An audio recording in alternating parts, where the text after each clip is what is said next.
The Behind Ears podcast crew would like to thank the following sponsors for their generous support. If you have a little one and you're going to Walt Disney World, you're going to need a stroller. I'll tell you what, kingdomstrollers.com is the place where you want to look into. I'll tell you, I've destroyed my fair share of strollers while at Walt Disney World, and those things are not cheap.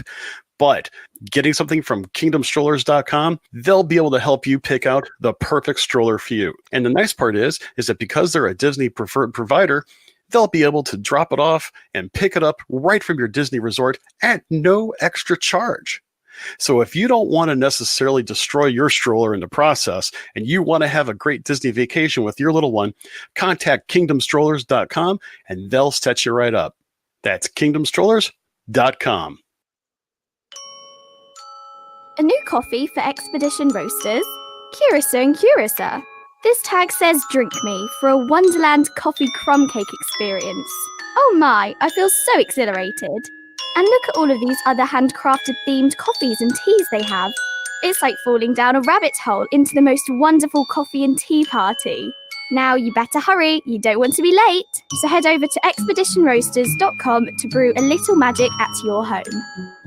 Behind the Ears podcast listeners, be sure to use code EARS20 for 20% off your next purchase with us. Brew your happy place.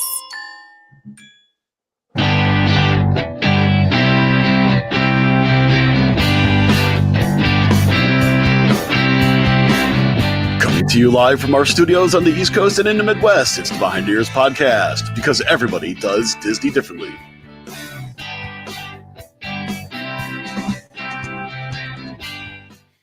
And welcome back, everybody, to another episode of the Behind the Ears podcast. I'm going to forewarn everybody right now, this is spoiler alert territory.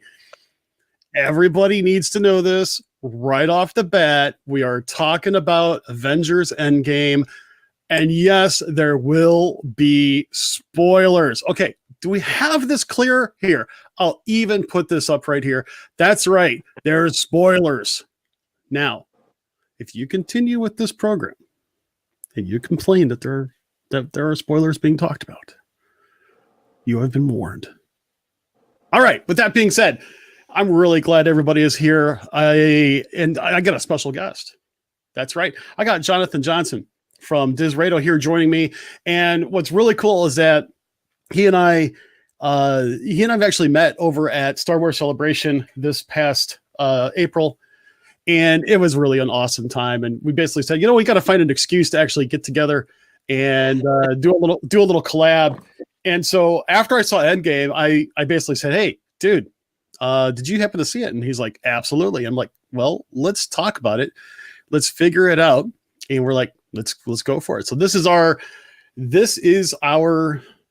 chance to actually talk about it. So first off, Jonathan, how you doing tonight? Doing good. Like I said, Endgame, of course, had to see it right away. I mean, instantly, right? Who couldn't do that if you are a comic book fan? And of course, Star Wars Celebration. I mean, that doesn't need any introduction on its own because that was phenomenal beyond belief. Oh, absolutely. And you know, the funny part is that ever since that event in of itself, um, I first off can't wait to this for December for the Rise of Skywalker to come out, and I'm already trying to plot my way to Anaheim for 2020. I'll tell you that right now. It's going to be a little bit of a challenge, but I'm still planning on doing that. So I think everybody has done that so far. We're all trying to figure out ways to save those pennies. yeah, we're all trying to figure it out. So let's go ahead and let's just cover a few of the basics. Um, First off, what day did you see it? Since it kind of came out Thursday-ish, and I say ish because some theaters didn't do it until Thursday night, some started Thursday morning. When did you actually see it? I couldn't get there until Saturday because I promised my boys that I would take them, we'd experience it together right from the start. So that was our time, but it was 11:30 a.m. on Saturday, ready to go. And out of curiosity, any special theaters such as IMAX, 3D, Dolby Cinema, anything like that? This one was just on an ultra screen. That was it. But we're setting our sights on a 4DX theater that is in Gurnee, Illinois. So that is our goal to at least see that before it's out of theaters. And you know, the funny part is that we saw it at just our traditional theater, nothing fancy, just a regular digital screen. And we're already talking about seeing it again at a Dolby Cinema that's about an hour away on this coming Sunday. And man, I don't know. For just a little bit of background, do you consider yourself a big movie buff in general? I am. I am a big movie buff. So much so, I have all my DVDs and Blu-rays cataloged with an app on my phone. So I am a huge movie buff where literally you scan the barcode, you have the front art, the back art, everything.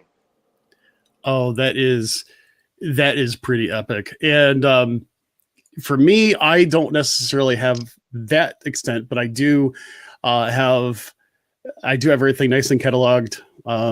My Blu-rays on one side, DVDs on the other, and I still have a collection of VHS tapes with a working hi-fi SVHS video recorder. And the funny part about it is that last year I actually watched one of the Star Trek movie collection on there with my son, and he's like, "Dad, it's so much different than a Blu-ray." I'm like, "Yep, this is what we had to deal with back in the day," and it was quite the trip. All right. So let's go ahead and get right into it.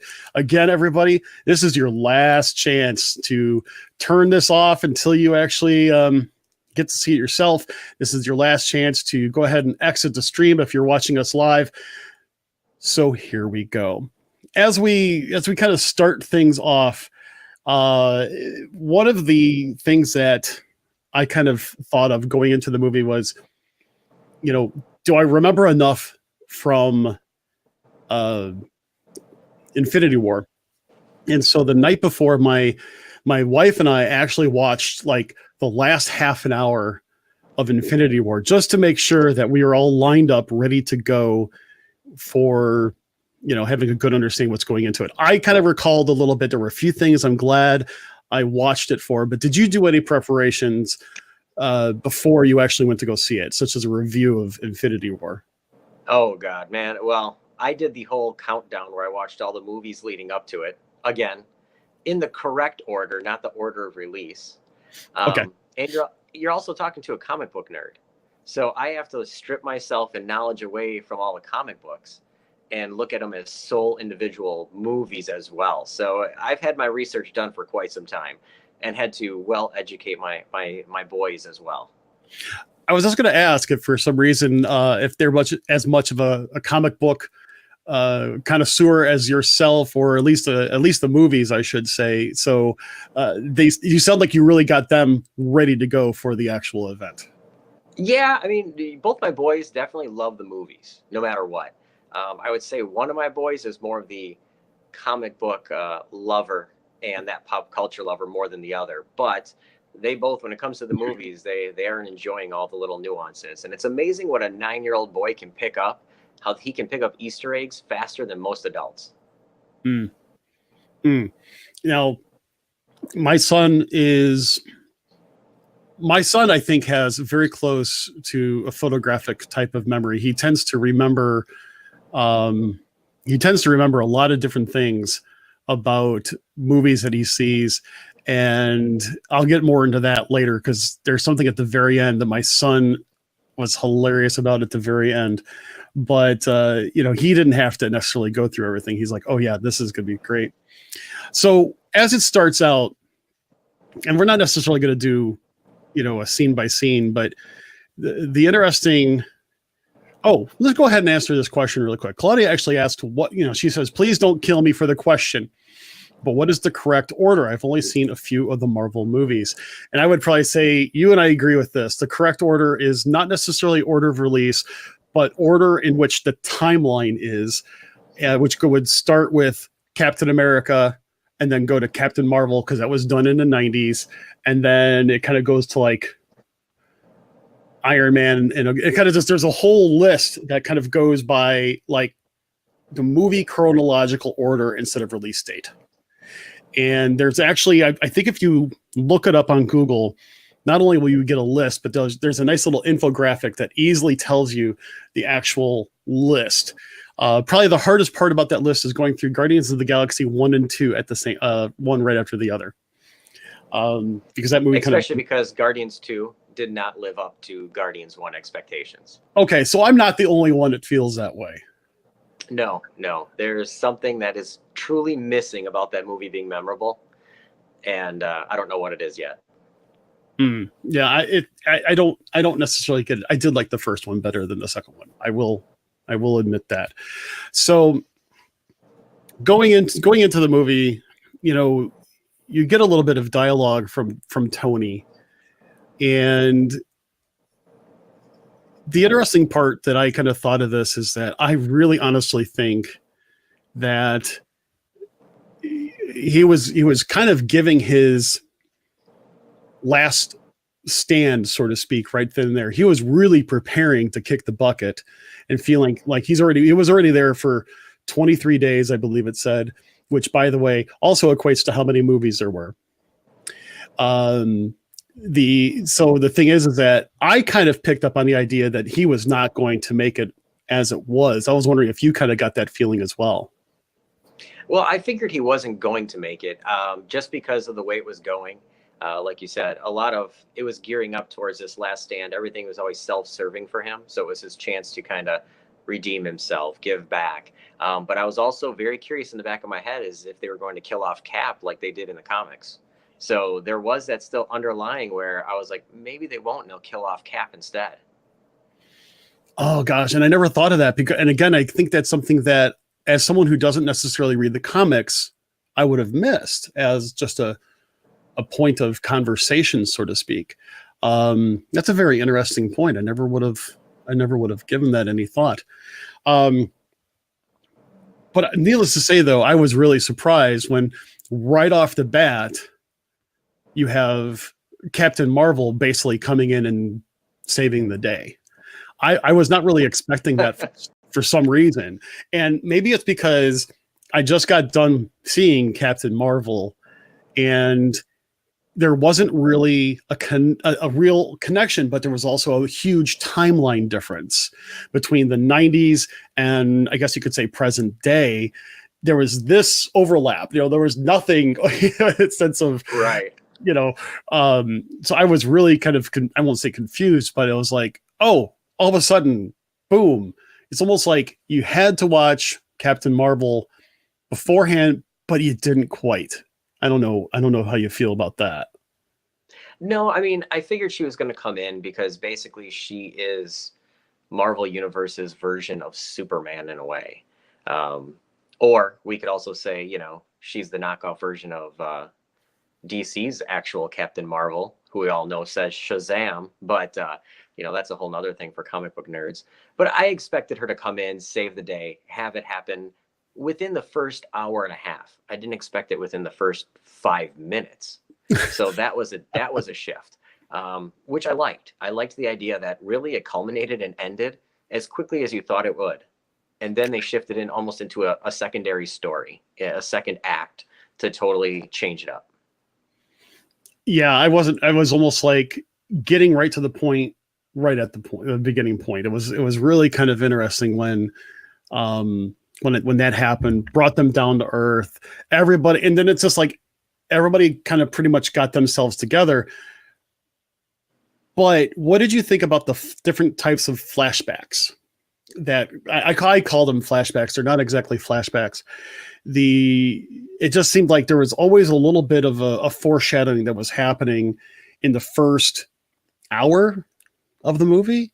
Like example, Hawkeye and his family, and some of the others that weren't necessarily, they were kind of off to the side, so to speak, 5 years later, as they said it was. Right. I mean, I think it was just more to set that tone, to set the feel, to set that emotion, and also almost play a homage to everybody too. It's one of those to really set that tone where maybe you didn't see Infinity War, maybe you're not this huge buff, but you needed something to tug at the heartstrings, and it was really to give that connection as opposed to just being an all-out war movie, I feel. Yeah, because I also believe that you kind of had to do that, otherwise it was just going to be 3 hours of fighting. I mean, Well, some people might not be opposed to that, but to me, that's called Return of the King. good point. And I will admit it took me a minute to catch the reference. I haven't actually seen any of the Lord of the Rings movies. Uh, well, let's just say Return of the King is a 3-hour war. Okay, party. So there you go. There you have it.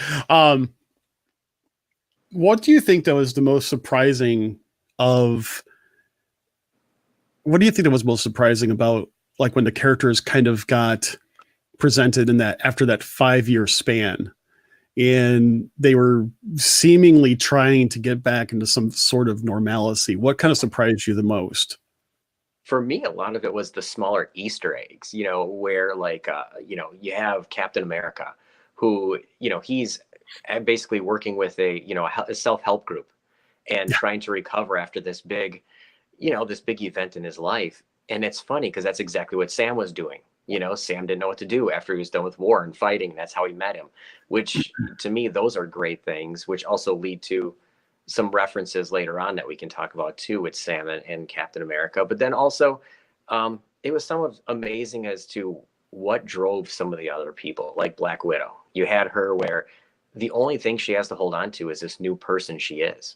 And that's so true for many people where, whether that's a new leaf in life or a new direction you're trying to take or to way to better yourself in life. It's a very human thing where now if I don't have that, can I be that person again? So you had those kinds of things. And of course, the comic relief, you love where Thor went from serious to basically being the Big Lebowski. Very true. And at the same time, one of the things that I kind of came out of it was everybody was trying to just live a simple, normal life. Again, you had Hawkeye with, married a couple kids, teaching his own kids type of thing, like archery, his daughter archery and stuff like that. Cap shaved his beard. Thor went to hell. I mean, there's a rumor going around that that wasn't a bodysuit. That I don't know. I don't know about that. But then again, if I had a personal trainer to get me ready for every movie, it could be his body. Good point. I mean, I would some people would probably say Thor on a bad day is better than me on a good day, but that's a whole different conversation altogether. But it just seems kind of interesting, the 5 year age progression, or I shouldn't say age progression, I should say the attitude progression of how everybody just it was still gnawing at them what happened with Thanos, but yet they were trying to ignore it. But some people didn't want to talk about it and you had Tony and Cap still going after each other in a sense of what to do next. And it was almost like each one was playing its own devil's advocate in order to try to determine what's next and which way to go in order to save the world. Because if you think about it, everything was so much in theory. They had no idea that things were going to work, because I still don't think that any of them really had an understanding of how at that time, like, they knew what Thanos needed to do with the different stones. And Thanos, from the very beginning, threatened the whole idea of what he was going to do after he got everything into the gauntlet. And it almost seemed too easy that what was done with the gauntlet could be easily undone. That, to me, I think was a plot line that I thought was just a little bit too easy. I don't know. I just kind of thought that it was kind of risky, but it couldn't have been that easy, because otherwise, by the first hour and a half, they got the stones, everything's all ready, they can go back. You're not done with your popcorn yet. So I don't know. I kind of got a little bit confused. I won't say confused. It just, there had to be a plot twist, which then of course came into the whole idea of what was it? Well, Black Widow dying.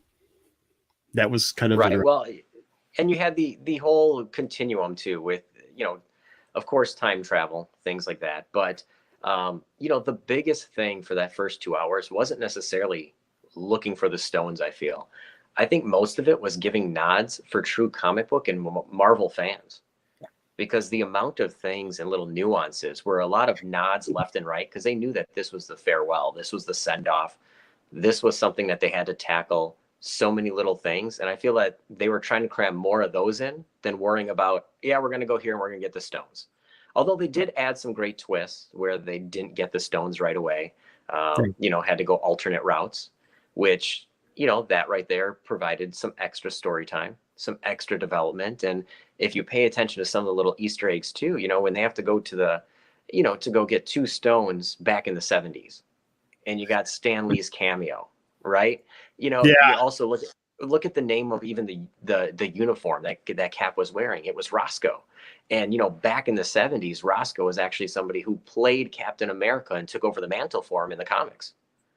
And there's so many little things like that that are just great things to really just take in, including the original Ant-Man helmet in that same scene.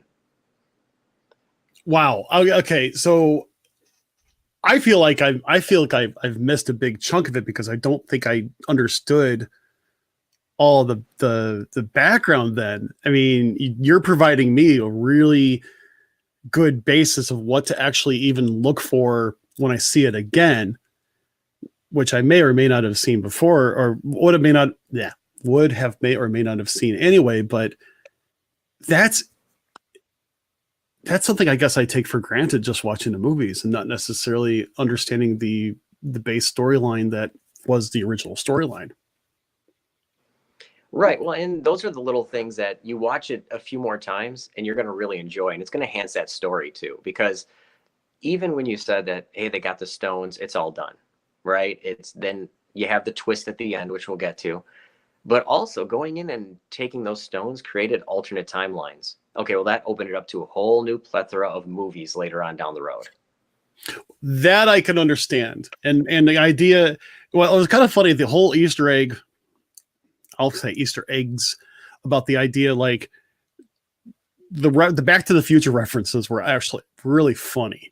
The whole idea of, Doc basically talking about, don't run into yourself. Don't bet on sporting events and this, that, and the other, because you'll change the space-time continuum. And the whole quantum physics portion of it just seemed to be really, really, really funny, because I think a lot of people were able to relate to those types of references, because 80s, early 90s, we lived that sort of thing. Everybody watches Back to the Future. It's kind of like getting coupons in the mail. You just have to. But the idea behind that, and how they changed things because of the stones in the timeline, even though they were supposed to take back those stones and put them back into the original timeline when they were done, you would still have to deal with a modified timeline for a short period of time while those stones were out of their natural element, so to speak. Right, And which is also going to that'll also bring you to when Cap appears, elderly at the end. Really, he would have had to have Pym particles, because if he would have stayed back with Peggy the whole time, he would have created an alternate timeline and then would have had to jump back to their timeline in order to meet them after the fact. And that part, and yeah, I know we're skipping a little bit towards the end here, but with Cap, basically, I mean, because if you think about it, Cap really did create the ultimate ripple in time, taking consideration he never left, the wartime era, the 40s, early, in the 40s, we'll just call it that, because he was able to do what he wanted to do with those particular, he put the stones back, and it's assumed, in my opinion, that he just hung out there and lived his life and all the way up to that point. But then that means the timeline that when they saw him again as an old man would have been, everything would have been done without him per se, because of how the timeline would have progressed. Well, not necessarily though, because as they stated, everything that was done previously wouldn't affect the current timeline, because that was only helping out your situation. So he would have created an alternate timeline and had to jump back to theirs in order to meet them to connect back up. That's right. I do remember them saying that. But these are all little nuances, of course. In the end, I was more happy that he passed the mantle, and just like the comics, we bypassed Bucky taking on the mantle for a while, but we went straight to Falcon, which is also a nod for comic book people like me, where, hey, he took the mantle for Cap, just like in the comics. I will tell you this. While I didn't know that, I knew that this was going to be Chris Evans' last movie as Captain America. And I didn't really think about it very much so during the movie itself. But at the very end, when he kind of, passed it over to Falcon, I thought that was done splendidly. I thought that was one of those cases where Captain America got to live his happily ever after, but the spirit of Captain America continues on through a second generation Avenger. And I thought that was very smooth. I really liked how they did that. That was just, in my opinion, class act all the way. Oh, definitely. Well, and it's something that's true to Captain America, right? That's something that's true to one of the only people that is able to lift, Thor's hammer, which, you knew it was coming from Age of Ultron. You knew it was hinted at that time. But of course, I want to go back to the wonderful comics again, but there was also in 88 and I think 2011. Oh, and when he was working for Hydra in Secret Empire, he was able to lift the hammer as well. So that those elements are great. He got to lift the hammer in Endgame, and we also got to hear him say "Hail Hydra," giving that nod to the Secret Empire, timeline where he was working with Hydra. But the thing is, though, I don't think a lot of people remembered the precursor to him being able to lift the hammer, because when all of a sudden you see him, be able to grab the hammer, the whole audience, at least in our theater, just like, oh my gosh! I mean, it was a big gasp, and we had an explosion of clapping in our theater. Oh my gosh! It was some cheers and everything else. It was really a good response, and I know, like, between my wife, my son, and I, we're just like, oh my gosh! I mean, it was kind of funny that would have been the case, and I think I was like that for probably a good 15-20 seconds to see what was next with that, and I don't know. I was really surprised by that element. Again, I I missed the illusion or the alluding to that from previous movies, and of course, if it was hidden in the comic books, I didn't see it. Well, even in Endgame, when Thor stood there and he was calling out for the hammer, and his mother goes, "Sometimes it takes a while," and then once he got it, he goes, "I'm still worthy." It was foreshadowing to when you see Cap grabbing it as to who is worthy to wield that hammer. See, I didn't catch that part. I mean, I only caught that in the context of Thor himself. And the reason why I kind of thought he was saying that I'm still worthy was mainly because he kind of turned into an out of shape drunken slob. Well, exactly. But it was meaning to him. Sure. But a short time, 45 minutes later, Cap wields it. And the first thing he says is he goes, "I knew it." Same thing, referring right back to, hey, only people who are worthy can wield that hammer. Sure. That was very much interesting. What did you think of Black Widow's death? Black Widow's death, I think, was important because you had to have a key character. If Hawkeye would have taken it, it wouldn't have been as impactful. It wouldn't have been as such a tearjerker, that kind of thing. You have to have some key players die, just because it's needed to be done. I do think it was a little drawn out. I think the fight scene between them fighting over who is going to do it was a little drawn out. But in the end, I get why it had to happen.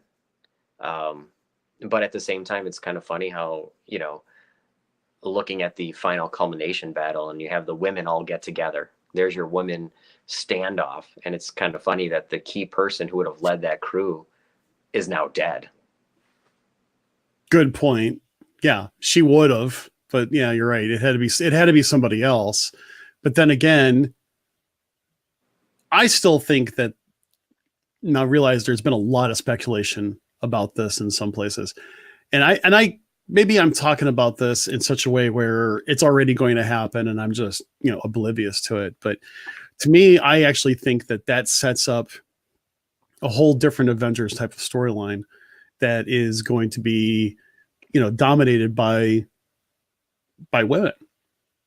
I have it as an idea that I think it would be kind of interesting to see that kind of led by Captain Marvel and to have everybody else in the background there, including Pepper, I might add, because if she's able to fight, though. I mean, they did make her fight in the movies, so I guess having Pepper added in there would be nice. And to me, while I know Tony kind of foreshadowed the idea that he was making her an Iron Man suit, right? When he was telling his daughter, "Here, that's for your mother's anniversary" or something like that. I think it's about time that Gwyneth Paltrow actually got into that role a whole lot more, other than being, Tony Stark's assistant, then girlfriend, then wife. Because she turned out to be a real key component, even though it wasn't necessarily focused on her. But she was showing that she doesn't just need a suit to be protected. She could really be, an Avenger, in my opinion. But I just think that her storyline would have to be grown a little bit. Yeah, I mean, and it was interesting to see her fight. To me, it was. I think that it's a good, being able to separate comics from movie, because seeing her fight was really good. Seeing her and Tony kind of take this last stand together, her kind of showing I can take care of myself. Definitely different than the comics, because in the comics, of course, her suit is called Rescue and it's all defensive. It's just a defensive suit. So, to me, that's, it's kind of nice to add the element of her being able to fight. Yeah. Oh, there you go. See, somebody agrees with me. Yep. Rescue in the comics. Yeah. And so, I had no idea about that. Gosh, I feel like I'm stupid because I don't know a lot of these other references. No, loving the movies is more than enough for you. You can enjoy all of these without the comic book references. Oh, I'm sure. That's what I say. So there is no such thing as a purist. You can be a purist to the movies, purist to the comics, or a culmination of it all. Well, I do absolutely love the movies. I mean, it is definitely one of those cases. So I'm glad to hear it. I mean, the thing is though, it's like now I'm like, now I'd really like to actually, read the comics and kind of get more into that.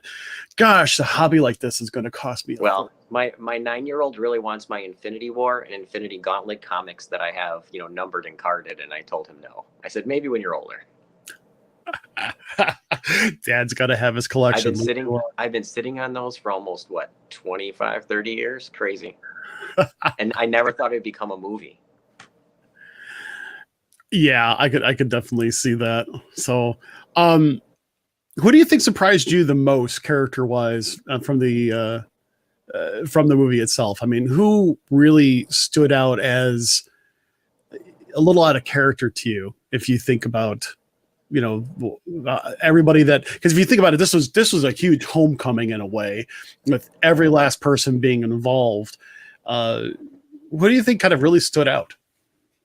Oh God, as the hero or just stood out in a bad way? Because I could take that in a lot of different directions because your pick. I know it's an open-ended question. It's a big question, but so I'll take it either way about it. Well, for me, I think Hawkeye was out of place. I think his whole character was out of place because they tried to cram a few years of comics and his progression into this dark place in about a 20-minute scene.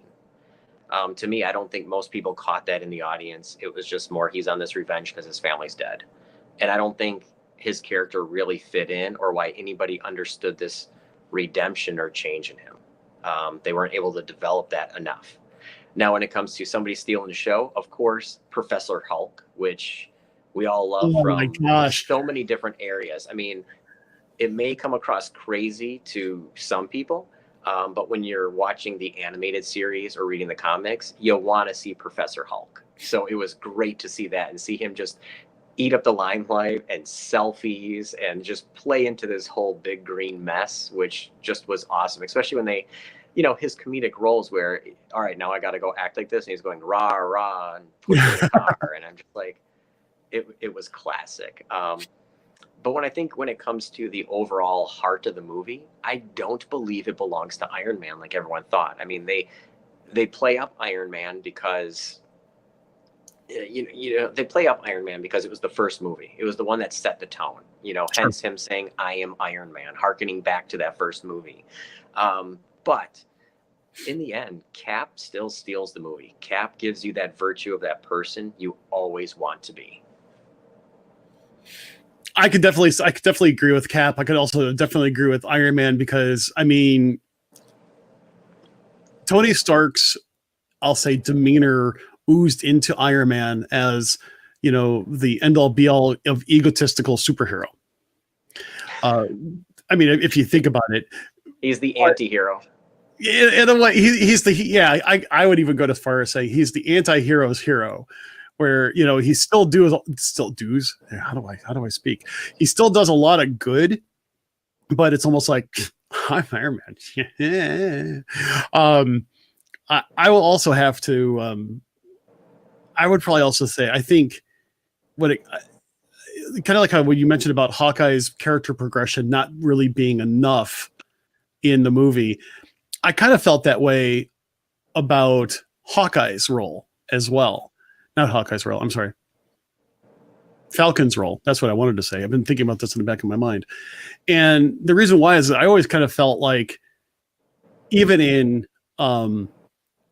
Infinity War, it was always my impression that it wasn't like I want to say that he played second fiddle to everybody else. I just don't think that his character got equally as built up.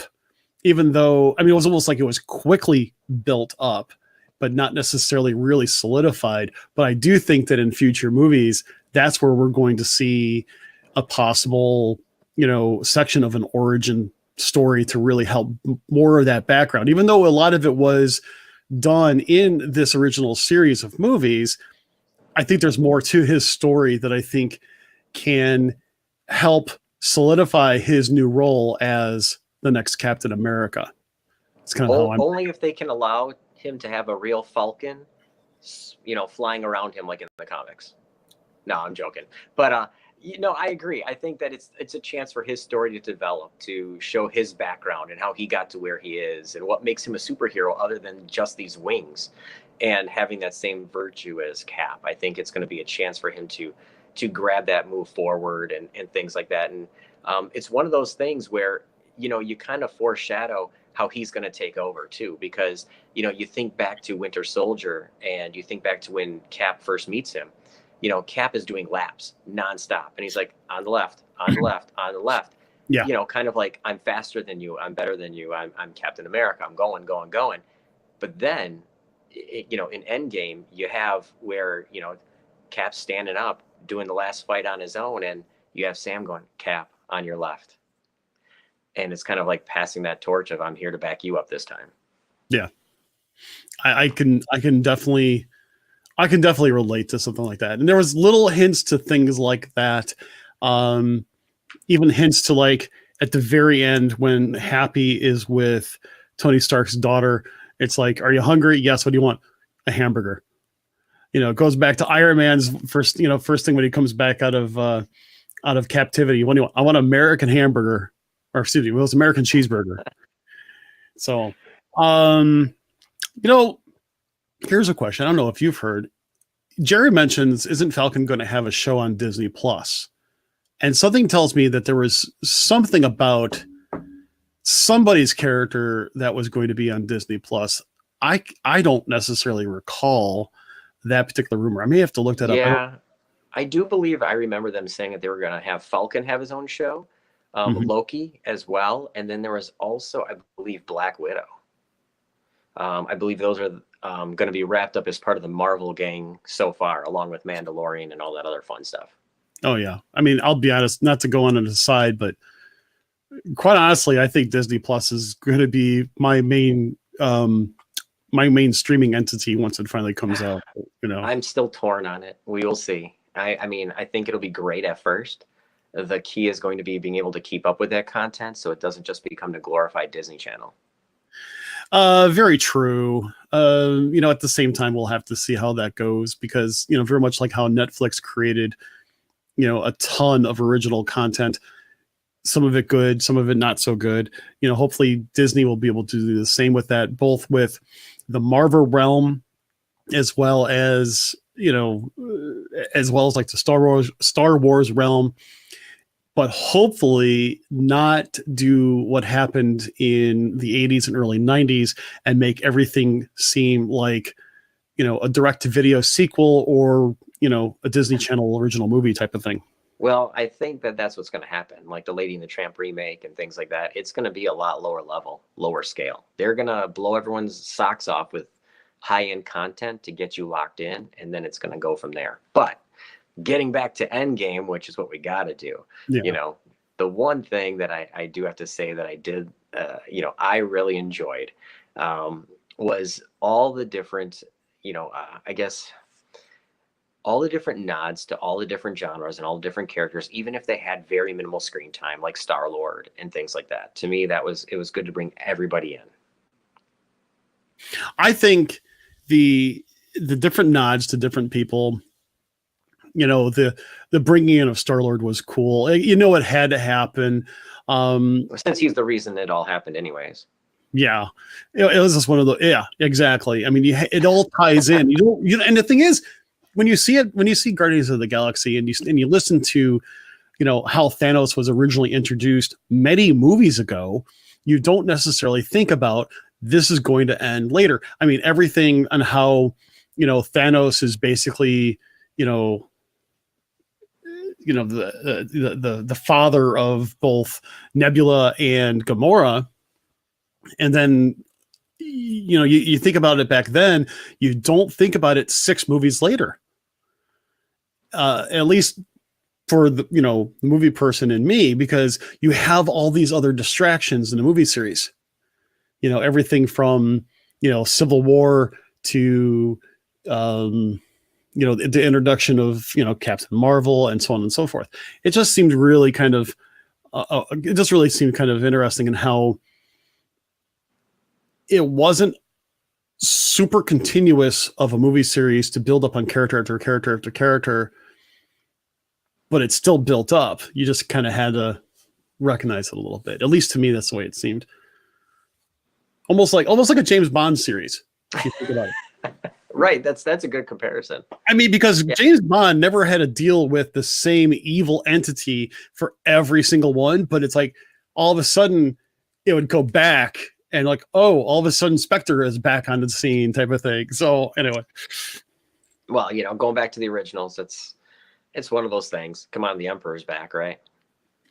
Very true. Very true. But so my take on some of we're getting to the last about 15 minutes of our show, and so I think it's good that we kind of talk about some of the ending scenes of this. Barely touch base. I know, it's like, seriously, I know that this is only going to be a once and done type of show, but I also know that there's way more to this than could ever be covered in an hour. All I gotta say is this: I think the end battle scene was epic, and I think it was so interestingly done because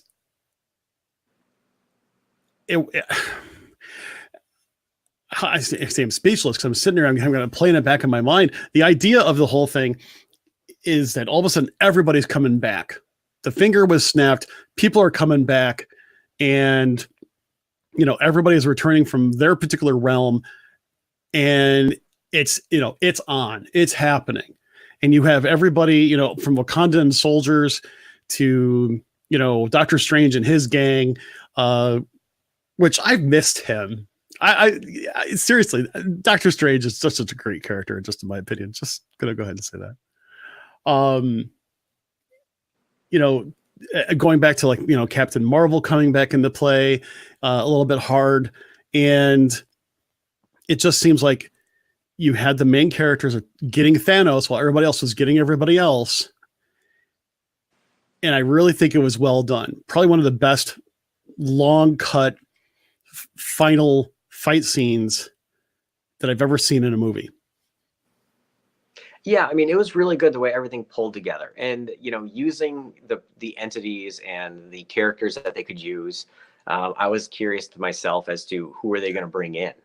To me, that was the biggest thing: was who are they going to bring in? Because there's only so many Marvel characters that were really in that battle that they couldn't bring in right now because of the comic book rights, or where certain characters land and other development for future films. So I was really curious, and seeing everybody come in and fight was good. I mean, to me, it was this epic. I like the quick cuts. It made the action seem like it didn't go on too long. It was, here's something going on while that's going on, while we're going to cut to here, and here's a few seconds of this. And to me, it added to the emotion and the strength and the showing that not one person was more invincible than the other. So it kept it very real on that aspect, that they're superheroes, they're not invincible. Very good point. I mean, it was definitely a team effort, and while I know that wasn't necessarily a huge underlining tone, that was also one of the things they kept on saying, is that we have to do this together, even when there was only a handful of them that were left, and they kept on saying, we have to succeed, if nothing else, for the sake of those that are not in this room. And then it turns out, they were talking about working together as a small group, and it ends up they all end up working together as a huge, gigantic force against evil. And that's just a really interesting parallel to the whole good versus evil type of scenario. I mean, one that one might say that would be very predictable, but not in a manner in which it happened. Right. I mean, and it could be predictable, but at the same time, there's so many of the underdog stories where the one person does it alone, and it is what it is. I mean, they prove that point here, that even though Captain Marvel, she's super strong, okay, even she has to take a few licks. To me, that was a good point. But also the showing of the resilience that, you can't give up no matter what, to not just Cap getting hurt and standing up, but literally taking him 5 minutes to stand back up, showed he does not have anything left, but we're going to make that stand. And that made the grand entrance of everybody that much more grand. Yeah, I think I gotta throw this up on the screen. Justin says, I think the directors for Endgame and the directors of Game of Thrones talk to one another about their battle scenes. And yeah, okay, listen, I'm only on season 1, episode 4 of Game of Thrones, everybody. Do not spoil it for me. Simple as that. Yeah, but I agree. It was just a very huge effort. But the elephant in the room to the whole thing, and I didn't know this was going to happen. I had no foreshadowing to the fact that Tony Stark, his character, was going to die in this movie. That was a little surprising. I mean, Black Widow was surprising. I really didn't see it coming for Iron Man. And there were people that said that was very emotional for some people. In fact, there was a person that was behind me that really kind of sounded like she was sobbing over the death scene of Iron Man. And I could believe that. I kind of thought about them like, well, that's a little bit odd. And at first I thought, oh, someone's got allergies, type of thing. But no, she was really emotional over it. And I could, and for a minute, I'm like, okay, I get it, because for the past 10 years, we've made this movie a big part of our lives. Yeah, and I think it's more which characters do you relate to that is going to have that big effect on you. How would it have affected everybody if Cap died instead of Iron Man, things like that. But I will say, I did kind of, a few seconds before he died, I called it. I went to my son, because the minute he had this, he looks to Doctor Strange. Doctor Strange shows the number 1, basically showing like, we win one time out of all the scenarios I played through.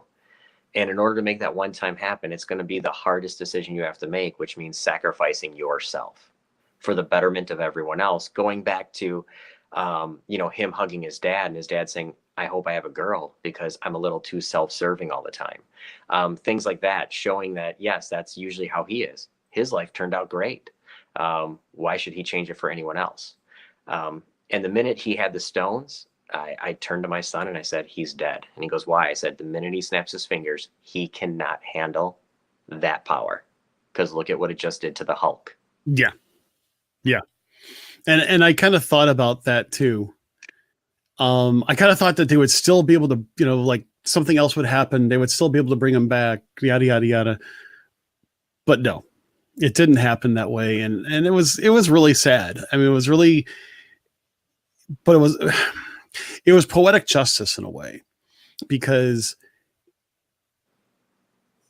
Tony has said before in other movies, when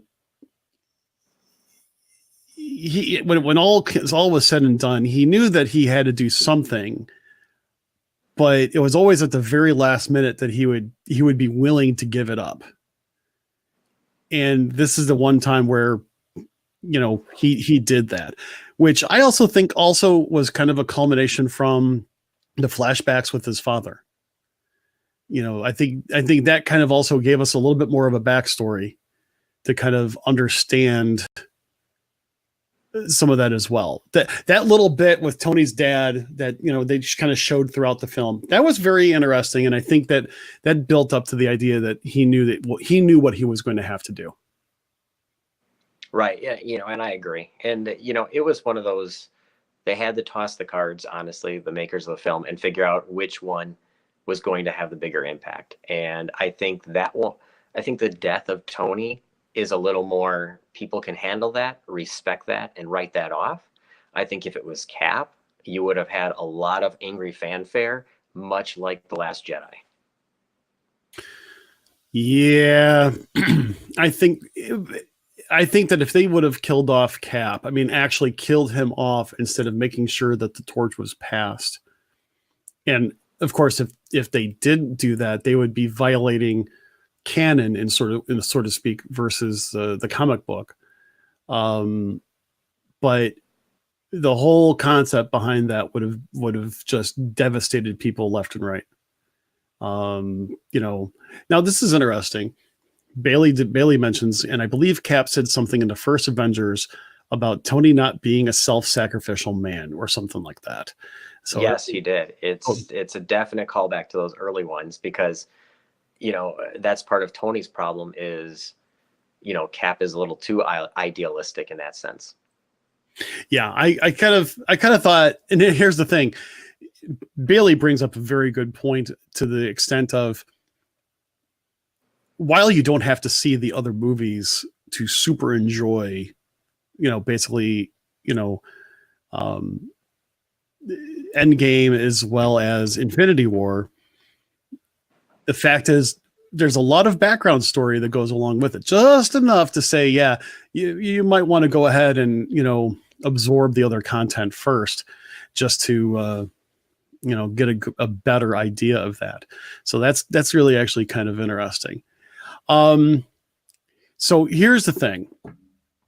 I want to talk about two things before we end, but before we go down that route, anything else in regards to the fight scene, the war scene that you observed that you think would be very good and noteworthy? Oh God. I mean, there's just so many different elements. Like I said, I mean, one, of course, Cap wielding the hammer all the way through to, Scarlet Witch, having her dynamic return, which is always good. Sam saying he's on the left of Cap. You got the team up of the women, kind of foreshadowing something that's going to happen in future movies. I mean, there's just so many different elements, but I think the one thing is how Gamora does not know, of course, who Star Lord is. And that also sets up for the future where, he's going to have to be off to find a 2014 Gamora because now they never fell in love. That has completely been wiped clean because the Gamora he knows has been killed and there's no coming back from the Soul Stone. Holy crap. You're right. That's definitely a twist. It also makes you wonder, where are they going to go down that path? Is it going to be a Guardians 3? Is it going to be a different type of movie in the second generation of MCU? Right. I foresee Gamora not being part of Guardians 3, but more of a search for Spock kind of element. Ooh. Nice little mix there. I could see where it would be something like that, where like all of a sudden a different movie finds her, Pretty and much. Yep. that type of thing. That would be interesting. So I want to talk about the very end, and then I have one other thing. Everybody knew that there was no end credit scene to it, but yet we all know that there was something at the very end, an audio clue.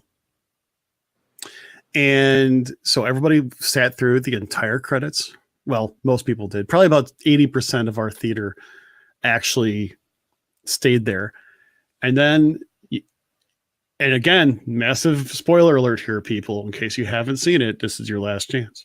The clanging, which actually sounds like a blacksmith. And we all waited for it. And after it was done, the theater was silent, except my son.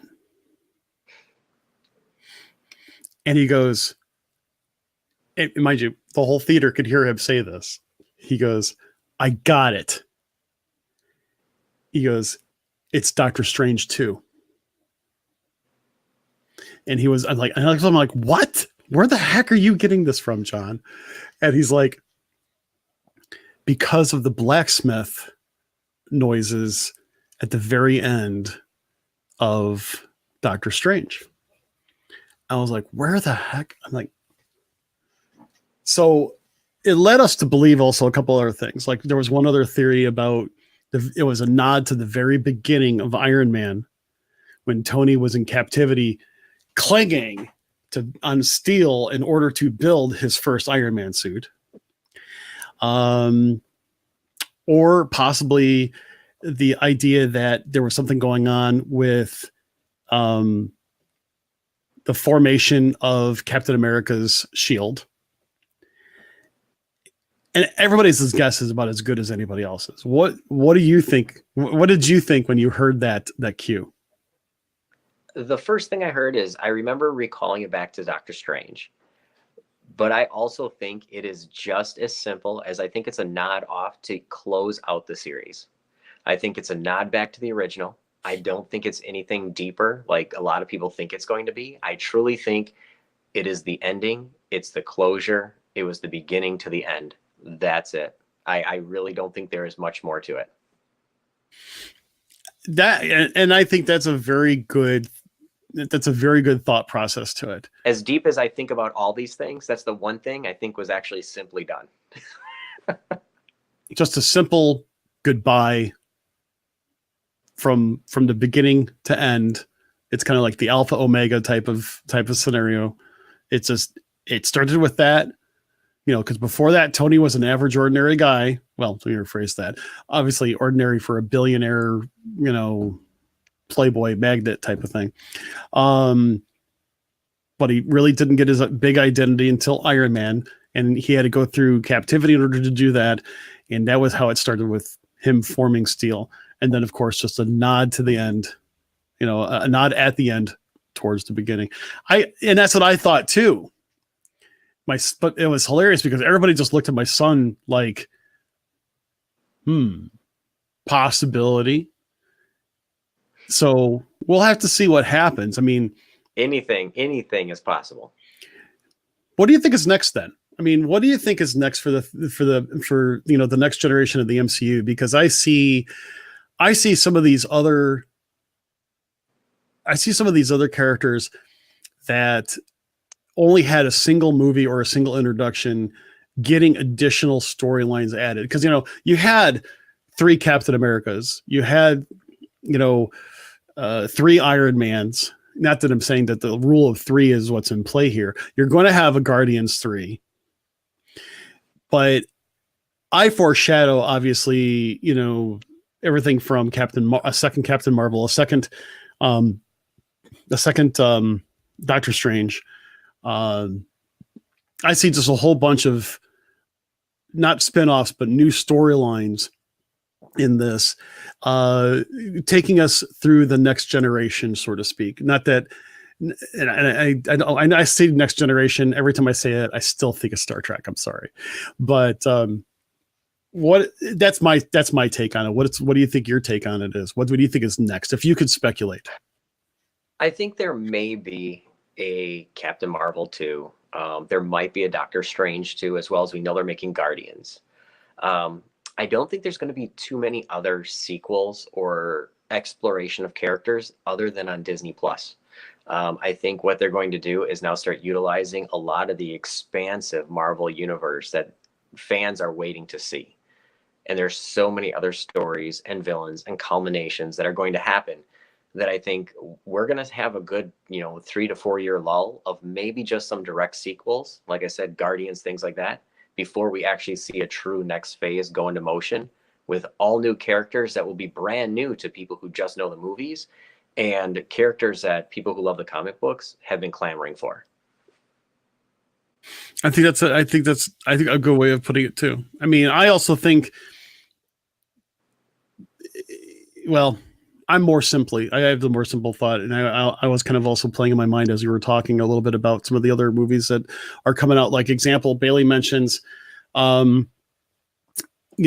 Robert Downey Jr. is to be set in Far From Home, Spider-Man, which makes her at least think that Mysterio is going to try to make Peter see Tony in some way or make him relive that scene. What do you think? I think it all depends on when in the timeline that movie was really supposed to happen. Well, from what I know, is Far From Home is supposed to literally take place minutes after, or not minutes, but shortly after Endgame. I mean, you're not going to put a SpongeBob card saying 5 minutes later, right? But it's supposed to take place shortly after. Okay, and I'm not sure about. I wasn't sure about that, so that's interesting. Because it's literally this whole. It's picking up where it left off. He sees. But we'll see what happens. I mean, it's probably more than likely just going to be a flashback scene or a video note that he left for him or some way just to tie him in to appease fans, honestly. Jerry also mentioned here, according to her, what she said, she read that Brie Larson signed a 7-movie deal. Not too bad. Well, you know, I'm just gonna say I'm a guy and I'm okay with that. You know, the funny part about it is that I think everybody, for some reason, started making fun of Captain Marvel's hairdo at the end of the movie. And it was very true to the comics. I was just going to say that. Someone actually posted something. It was a little bit of a spoiler, and it was like that was it. In fact, it looked very close to how it was in the comics. Very, very well done in the sense of trying to take, you know, comic hair and make it reality. I thought it looked great, but that's not a problem. So, the funniest part about the movie, or one of the funny parts about the movie, is when you actually got Captain Marvel to just barely crack a smirk when she was, you know, face to face with Thor about things. I just thought that was hilarious. That was just me, just because you can't win a staring contest with Captain Marvel. It's as simple as about that. So, you know, Stan here actually makes a really interesting comment. All the Marvel movies add up to just under 3,000 minutes, also known as I love you 3,000 times. I like that. That's actually a very cool, you know, thought process with that, Stan. Thanks for sharing that. So, I think with that, man, I can't believe that we've been talking about this for an hour.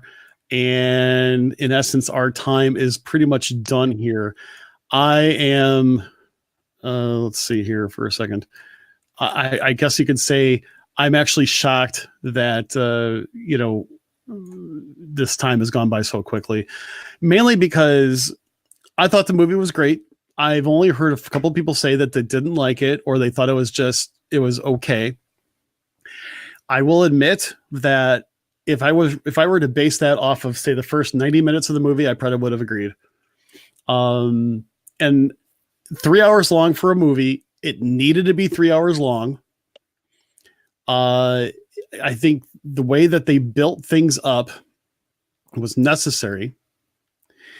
And at the same time, I now realize that you can drink a 64-inch soda and still be able to make it through a 3-hour movie. I made it through it. And all the special editions of Lord of the Rings and Titanic and Gone with the Wind, you know, so it's, you know, to me, it's, if it was under 3 hours, some would say they crammed too much into one movie. And if it's over 3 hours, it's why did they make it so long? Because people just like to not be happy for the sake of not being happy. Yeah, I agree. I think there were just some people that were just, you know, complaining to be complaining. Although I have, you know, yet I was the kind of person that bought the 3-hour mega happy version of Avatar too. So Avatar is the one movie that I do not like. That movie's a love it or hate it, to be very honest. Smurf Pocahontas doesn't work for me. Another movie with Zoe Saldana in it, I might add. So Last of the Blue Mohicans, whatever you want to call it. I think that is going to be for another movie conversation. First off, before we go ahead and disconnect for the evening, why don't you go ahead and tell everybody about where they can find you in the social media universe? Yeah, everybody, you can find me on our official website, Diz Radio, D-I-Z Radio. You can find us on Facebook, Instagram, you name it. You can find us with Disney Blue, and that's BLU, because back in the day, we originally started it as a Blu-ray Disney site. Fun little fact. So Disney Blue, BLU, or Diz Radio, D-I-Z Radio, and you will find us anywhere and everywhere, and all those links on the website as well. And if you're looking to get fit, you can find us on Diz Ninjas, D-I-Z Ninjas, where it's all about Disney fitness, running, jogging, martial arts, you name it. Absolutely. I think, you know what, Jonathan, I really appreciate you taking time out today to join us again. I love my co-host. Unfortunately, he is not as much of a movie buff as I am. And I asked him yesterday, I said, are you going to see Endgame at all? If not, or if you are, I'll hold off. He's like, no, don't really plan on it. I'm like, that's okay. I know someone who I could talk to. And Jonathan, thank you so much for joining us tonight. I really do appreciate it. Oh, it was our pleasure. My pleasure. I guess not ours. I'm used to a team with me. So my pleasure. Not a problem. All right. I'm going to put you in our green room as I close things out with everybody. All right, everybody. Well, listen, thank you so much. I'm going to go ahead and hit this button right here. You heard the show, and we hope you want more. Well, feel free to join us over at our social media platforms. Instagram and our Facebook page can be found at Behind the Ears Podcast. Our webpage is behindtheearspodcast.net, and our email is behindtheearspodcast@gmail.com. And our Twitter handle is @BehindTheEarsPC. And come and join the conversation about all things Disney over at the WDW community page. Don't forget to rate and review the show over at iTunes or Apple Podcasts, as it really helps us get the word out about the show. Also, don't forget to subscribe to the show on iTunes or Apple Podcasts or the Podbean app.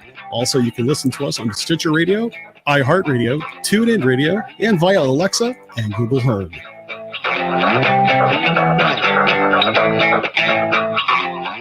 All right, everybody. Thank you once again for joining us for this special spoiler full edition of the Behind Ears Podcast. Man, listen, that was a great movie in my opinion. And as we both talked about, quite honestly, I can't wait to see what Marvel has in store for us next. And regardless if you're a Marvel fan or not, don't forget you can always join us over at the Behind Ears Podcast page over on Tuesdays and Thursday nights, 9:45 p.m. Eastern. And we can't wait to see you again. So until we meet again, I hope you have a most excellent and awesome day. Take care.